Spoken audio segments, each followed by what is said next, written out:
Apaan tuh? Apaan tuh? Semoga kuat sampai tamat. Tak kenal maka tak sayang. Gimana kalau kita kenalan?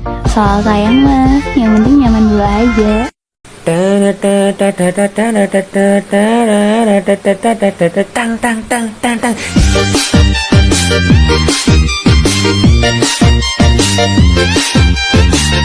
Salah. Oke, lanjut.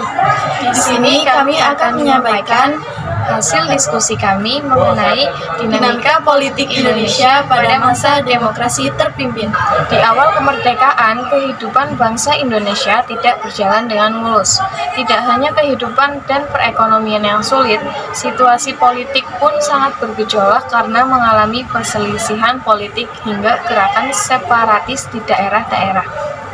Dengan kondisi negara yang belum stabil tersebut, di mana ini dinilai bisa mempengaruhi situasi keamanan nasional, maka pemerintahan Orde Lama mulai menerapkan sistem pemerintahan demokrasi terpimpin. Demokrasi terpimpin adalah sistem demokrasi di mana seluruh keputusan berpusat pada pemimpin negara yang saat itu dijabat oleh Presiden Soekarno. Demokrasi ini diumumkan pertama kali oleh Presiden Soekarno pada pembukaan sidang Konstituante tanggal 10 November 1956. Sistem pemerintahan ini sendiri berlangsung dari tahun 1999 hingga 1965. Mengapa sih Indonesia perlu mengganti dari sistem liberal ke demokrasi terpimpin? Karena saat masa liberal Indonesia berada pada kondisi yang sulit, di mana banyak mengalami perselisihan politik hingga gerakan separatis pada daerah-daerah. Di samping itu, Dewan Konstituan juga gagal menjalankan tugasnya untuk membuat undang-undang dasar baru.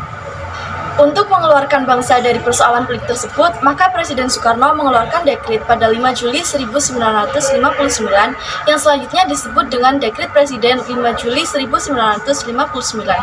Dalam dekret tersebut, Presiden menyatakan membubarkan Dewan Konstituante dan kembali pada Undang-Undang Dasar Negara Republik Indonesia 1945. Maka dimulailah era baru demokrasi dan pemerintahan Indonesia, yaitu demokrasi terpimpin. Dekret Presiden juga membawa dampak sangat besar dalam kehidupan politik nasional. Pasalnya, yang disebut demokrasi pada masa ini ialah perwujudan kehendak Presiden dalam rangka menempatkan dirinya sebagai satu-satunya institusi yang paling berkuasa di Indonesia. Presiden Soekarno memegang penuh kekuasaan negara. Hal ini menjadi pemicu terjadinya kesenjangan yang berlangsung di Indonesia saat itu. Akibatnya, Presiden akan memiliki kekuasaan tertinggi, dapat dengan mudah menyingkirkan pihak yang dianggap tidak sejalan atau bertentangan dengan politik. Peran militer di masa demokrasi terpimpin diperkuat dengan dibekali senjata. Selain ditugaskan sebagai pelindung, peran militer ini untuk menarik perhatian serta dukungan partai politik.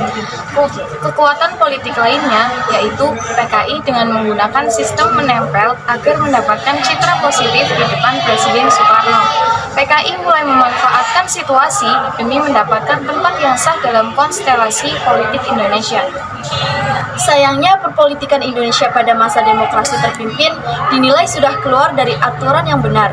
Demokrasi bukan dipimpin oleh hikmah kebijaksanaan, akan tetapi dipimpin oleh institusi kepresidenan yang sangat otoriter dan jauh dari nilai-nilai demokrasi universal. Apalagi ya? Kayaknya udah deh. Langsung closing aja deh. Sekian hasil diskusi dari kami. Wassalamualaikum warahmatullahi wabarakatuh.